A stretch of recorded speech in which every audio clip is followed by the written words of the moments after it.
আসসালামু আলাইকুম। আশা করি সবাই ভালো আছেন। আজকে আপনাদের সাথে একটা ইনফরমেশন শেয়ার করব। অনেকে হয়তো এই বিষয়টা জানেন, আবার অনেকে হয়তো জানেন না। তো কবুতর জাতীয় যেগুলো পাখি আছে, আবার ঘুঘু, এগুলো মূলত একই ইসের মধ্যে পড়ছে। কিন্তু এইগুলা যা আছে এগুলো কিন্তু মূলত বাচ্চাদের যখন প্রথম ফিড করে 2 দিন 3 দিন পর্যন্ত ওরা ক্রপ মিল্ক খাওয়ায়।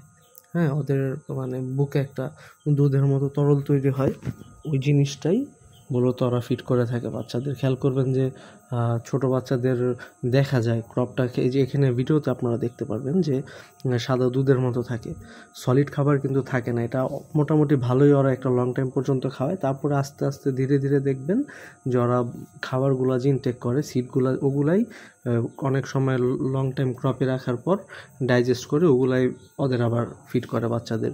এইটার কিন্তু কোনো বিকল্প নাই।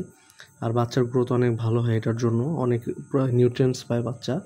আর আরেকটা বিষয়, যখন কবুতর ব্রিডে থাকবে চেষ্টা করবেন সুষম খাওয়া দিতে, বিশেষ করে ডাল জাতীয় খাবার, ডাবলি, মুসুরির ডাল, ভুট্টা, এইসব জিনিস দিলে বাচ্চার গ্রোথ ভালো থাকবে।